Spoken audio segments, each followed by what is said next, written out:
Estamos de regreso, estamos con el doctor Carlos Agravedian, recordando su trayectoria, su paso. Decía, dolor de cabeza para usted, pero también para este sector. Usted se anticipaba diciéndonos lo de Navarro y después fue Navarrazo, ¿no es cierto? Pero hay Las resoluciones mías eran muy contrastantes con lo que era la tradición jurídica. Hay un caso ahí que creo que es emblemático, que es bisagra en todo este chisporroteo que había, que es el caso del asesinato de los cooperativistas, ¿no? Estos que venían de Armstrong, de Santa Fe, acá a la Caroyense, porque era la cooperativa. Venían a una asamblea de cooperativistas en enero del año 74. Así es, en enero del 74. Yo era juez de instrucción de feria. De feria, estaba ahí en la feria, sí. Lo vemos al doctor Carlos Agravedian en acción, allí, en el terreno. Creo que ese es, cuando usted llega al lugar... Efectivamente, en el sitio. En el sitio hay unos papeles. Fuimos a buscar pruebas. Y estoy rodeado de periodistas. Claro, que lo acompañan ahí. Que usted llega ahí en ese auto, incluso después se ven imágenes que se encuentran incluso como una cápsula de algunos de los tiros que habría. Había una persona que había quedado cuando se produjo el hecho arriba de un árbol, claro, y desde allí había observado todo. Que fue el principal testigo, digamos. Claro, ¿no? Y aportó un numerosos elementos y fuimos a registrar a ver qué era lo que quedaba como elemento residual. Por otra parte, la tenía La Voz del Interior, que nos la entregó como prueba documental. Sí, veía como unos planos, no sé, que se ve que habían dibujado. Ahí, sí, efectivamente. Ahí se levanta una de las cápsulas. Había una cooperación policial. Claro. Bueno, claro, esto lo lleva precisamente a un enfrentamiento más, porque en algún momento se quiso decir que era un enfrentamiento, que eran guerrilleros. Esa fue una ejecución perversa, cruel, sanguinaria de las fuerzas policiales del Comando Radioeléctrico. Claro. Que en un número extraordinario estaban desplegadas en la zona y que creían que esos que iban a tirarle eran en realidad guerrilleros. Guerrilleros, claro. Y se confundieron. Y cuando se confundieron, entonces directamente no quisieron dejar ninguna prueba y los ejecutaron a todos. Claro, fue una ejecución. 5 ejecutados. Pero como usted se dio cuenta, como gran juez de instrucción, de que ahí había algo raro con ese testigo que había quedado arriba del árbol. Estaba de feria, ya tenía que entregar al juez de instrucción. Pero me faltaba todavía. Le faltaba un tiempo. Al día siguiente yo los detuve. Claro. Detuve al jefe de la unidad que había actuado y a otros 5 policías que eran los jefes. Un poco más adelante, el juez al que yo le entregué cuando terminé la feria, completó la nómina de detenidos con un número mayor. Estuvimos allí cuando usted prácticamente ya estaba terminando la feria. Doctor Agravedian, al concluir la feria, ¿en qué situación judicial deja usted el caso de la muerte de los 5 cooperativistas?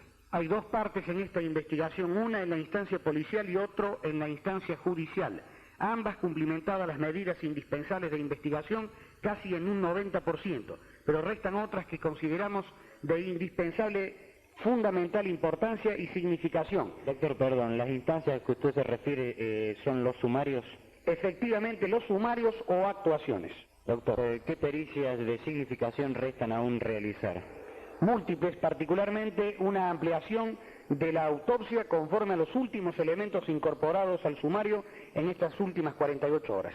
¿Son coincidentes las declaraciones formuladas por un médico rosarino y las apreciadas por el médico forense? Bueno, adelantar alguna opinión sobre el particular sería quebrantar el secreto sumario, cosa que no pienso hacer de ningún modo. Una pregunta, doctor, que si bien no corresponde a un juez, mucha gente se formula. ¿Ha recibido usted algún tipo de presiones en este caso? No acepto ningún tipo de presiones, pero concretamente no las he recibido, ni interferencias, ni amenazas, ni presiones.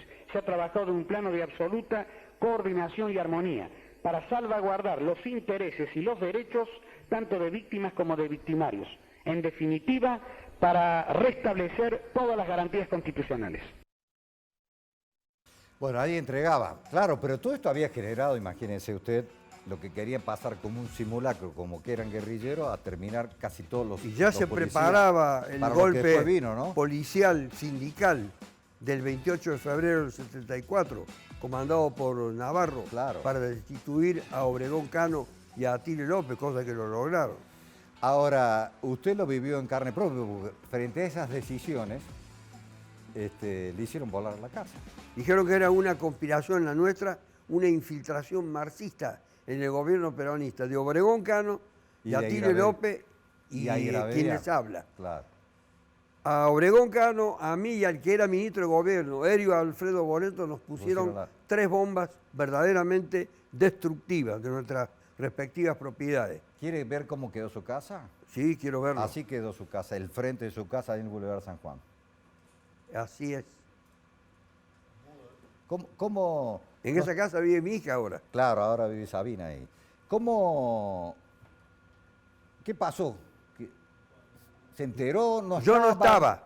Y ¿no? como los documentos que habían sido ya emitidos por medio de la prensa Sí. y los comunicados radiales habían tomado la radio LB2, Sí. hacían presagiar que iba a producirse algún atentado, ya sea contra la propiedad o contra la vida. Sí. ¿Usted tenía un Fiat 1500? No. Hay un auto en el garage ahí que da la sensación No. que también le caen escombros ¡Ey, mire, esa partecita! Puede ser que ¿Ha haya sido? tenido un Fiat 1500 porque tenía ese... No, 1600, que era un 1600. modelo nuevo Claro. que existía, que lo tenía de hace un par de años. ¿Se tuvo que ir a otro lado? No pudo habitarla después esa Sí, casa. por fui un tiempo? primero a vivir a la casa de un amigo y después me tuve que ir al exterior. Me fui a Perú, Ah, sí. sí, hasta que el Tribunal Superior de Justicia me dio garantía que pudiese retornar. Pero las amenazas continuaron. Claro. Bueno, porque usted también continuó. En vez de frenar, después metió preso a un... Pero ya en Córdoba no estaba más Obregón Cano en Atilio López, había una intervención federal que que podía... había sido por lo de Navarro, digamos, el Navarro. Sí, pero podría haber sido considerada como moderada Sí. la intervención del profesor Brunello, que luego sería reemplazado más adelante por la Cabane, Claro. que sería una época Sí, siniestra. ya más siniestra. Y después vino García Rey, que Ah. fue más siniestra. Ese es el jefe de Claro. policía. 3 meses después de ese atentado que ustedes acaban de registrar, se produjo el intento de asesinato. Es decir, un grupo policial, o era del Comando Libertadores de América, o era de la Claro. AAA, me fue a matar a ese mismo a ese domicilio, domicilio. donde ya había vuelto a vivir. Que pudo saltar por atrás a alguna casa de los Pude vecinos. saltar a la casa ¿Usted de un sintió vecino. ruido? ¿Cómo se dio cuenta? ¿Sintió? Yo vi a un amigo que se encontraba de visita en mi casa, que había bajado a abrir la puerta, vi la imagen de él con las manos en alto, Ah. entonces me di cuenta de que algo terrible Claro que- presagiaba esa situación, esa imagen Claro. que se veía reflejada en la pared. Y en consecuencia, directamente abrí una ventana y no sé cómo pude salir, porque era una ventana muy estrecha, y me arrojé a la casa del vecino. Claro. De García Montaño. Sí, que tuvo un gran gesto de humanidad conmigo porque no tenía coincidencias Claro. ideológicas Claro. conmigo. Sí, sí. Y bueno, fue noticia en la revista, fue tapa de la revista Asís. Efectivamente. Ahí vemos la foto de Gravian en esa revista. Ahí está.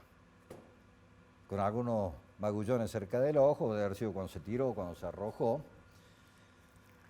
Las 7 vidas de un magistrado, porque ya sabían lo de la bomba y todo lo demás que había También tenido. reflejó así que tenía una gran inclinación por fijarse en aspectos de mi vida, el hecho y el episodio que había sufrido en Canal 10. Claro, ahí cuando arrancamos También dijimos tenía, sí, a las piñas sí. con Víctor Rizuela, digamos. Efectivamente también lo Había registró. estado en la revista Así que Este era el atentado. Ese era el atentado, claro, por eso digo, ese era el atentado. Bueno, pero retoman porque su vida es muy larga y tenemos poco tiempo. Después detiene a un militar. Que había, No, al subjefe de policía, que era militar. Teniente Coronel Chiape, a raíz de un hecho que tenía características muy sospechosas, Claro. y me determinó a que yo lo detuviese. Es decir, yo no aflojé la actividad que debía desempeñar, Claro. no resigné mis convicciones y continué en la misma línea de pensamiento y de acción. Lo rectifican las imágenes cuando él toma esa decisión. Dialogamos con el juez de instrucción de segunda nominación, doctor Carlos Airavedia. Doctor Iradian, en la tarde de hoy se ha confirmado la detención del ex subjefe de policía, teniente coronel Chiappe. ¿Podría decirnos en razón de qué medida fue ordenada esta detención? Bueno, en realidad el motivo concreto y específico de la detención no lo puedo suministrar en razón del secreto del sumario. Lo que sí puedo asegurar que en el día de la fecha, siendo las 14 horas, se presentó a mi despacho el teniente coronel Chiappe cumpliendo una orden emanada de este tribunal. Y encontrándome en ese momento solo en la sede del tribunal, procedí a comunicarle que se encontraba detenido en razón de aparecer como vinculado a un proceso que actualmente se está investigando por la policía de Córdoba.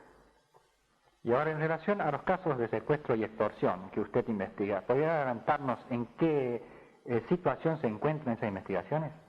Bueno, hay múltiples investigaciones por hechos de secuestros y extorsiones en distintos tribunales. En realidad, no le puedo tampoco dar a conocer el estado, la marcha de las investigaciones.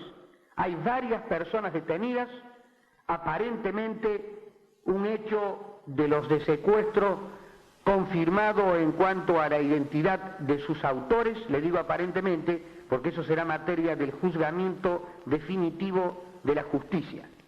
Y otro elemento que le pueda proporcionar para conocimiento de la opinión pública, que tiene un lógico interés, sería vulnerar ese secreto del sumario. Bueno, ahí estaba el accionar.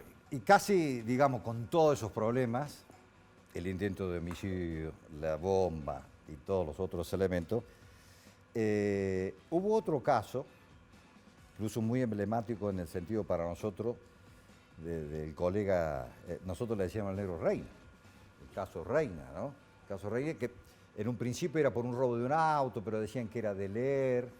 Que era un vocero de Leer, periodista, sí, claro. Defendido por Jorge de la Rúa. Claro, yo hermano, lo puse en libertad. Hermano de Fernando, quien fuera presidente, ¿no? Yo lo puse en libertad y eso también generó una gran reacción negativa de estas fuerzas que ya estaban conspirando, claro, pero ya habían logrado la destitución de Obregón Cano y de Atilio López, a quien claro, después lo matarían unos meses después sí, sí, en la provincia de Buenos Aires. Estaban conspirando contra todo el proceso que concluiría en marzo del el golpe de Estado del 76. 76. Bueno, pero usted lo mencionaba precisamente al colega Reina.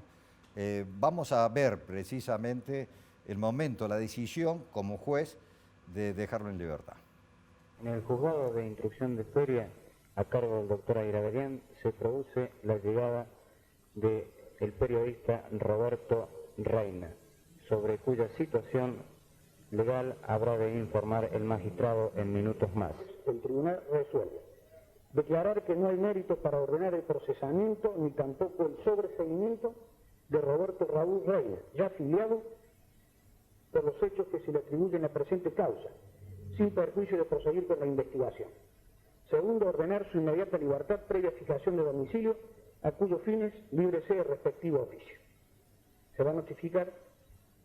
Roberto Reina se notifica de la resolución judicial por la cual se dispone su inmediata libertad. ¿Cuál es la situación judicial futura de Reina? Está con un auto de falta de méritos, no hay razones en este momento ni pruebas para ordenar su procesamiento ni tampoco para ordenar su sobreseimiento, razón por la cual debe continuar la investigación hasta su total esclarecimiento. Los abogados defensores del periodista Reina con Crónica 10. Doctor de la Rúa, ¿qué nos puede informar acerca de las denuncias sobre apremios ilegales sufridas por Reina? El periodista Reina, en oportunidad de prestar declaración indagatoria, hizo conocer al tribunal que había sido objeto de vejámenes y apremios, como todos conocen. El fiscal doctor Muscara promovió acción y la causa se encuentra en este momento en curso de investigación. Reina, ¿conforme con la resolución judicial? Sí, por supuesto. Bueno, ahí estaba, lo que usted nos anticipaba, el archivo, cómo se fueron dando. Esto generó, finalmente llegó el 24 de marzo del 76. Usted se presenta el 27 de marzo, ya sabía que estaba siendo buscado. ¿Fue el primer juez detenido después de...? Fui el único. El único. El único juez detenido. Estaba en una lista de 250 personas que iban a ser detenidas y no se sabía qué destino iban a tener. Si lo iban a mantener en prisión, si lo iban a hacer desaparecer o los iban a expulsar del país. Esto último virtualmente no se utilizó como instrumento para liberar a nadie. Y porque hubo un movimiento, porque hubo algunas presentaciones, familiares que se movían. Se presentó un abogado y al que lo mataron. Que lo mataron, claro. Porque si no se sabía que estaba dependiendo del Poder Ejecutivo, pero de no la sabía, dictadura militar que ya estaba instalada en el país. Y a los que más o menos preguntaban, salvaron los demás. Pero usted, bueno, hizo varios recorridos, terminó estando en La Plata, en la D2, allá. Sí, yo pasé por muchos lugares, Claro. por la Escuela de Aviación Militar, por la cárcel penitenciaria, por el campo de la Ribera y terminé en La Plata. ¿Fue desde torturado, doctor? ¿Fue torturado? En todos los lugares donde estuve. Simulacro de fusilamiento. Sí. Golpiza generalizada en la cárcel penitenciaria. Actos de violencia en los traslados en aviones Hércules como si fuésemos ganado. Claro, iba a ser ojo por ojo, porque lo trajeron para el Mundial 78. O sea, había Como un muerto, rehenes. Como rehenes. Había un muerto, mataban a uno de ustedes. No solamente era así, era una proporción. Por un suboficial, un detenido. Por uno que tuviese una mayor jerarquía, tanto. Pero si moría el comandante en jefe del tercer cuerpo de ejército, el siniestro Luciano Benjamín Menéndez, eran muertos, o iban a ser muertos, o iban a ser ejecutados, todos. Por Toda suerte, la población claro, carcelaria que habían traído política. para eso. Sí, los presos que habían traído acá. Bueno, hacemos una nueva pausa, tómese un traguito de agua. Con todo Ya regresamos con los 60 del 10 con Carlos Aguirre Bedián.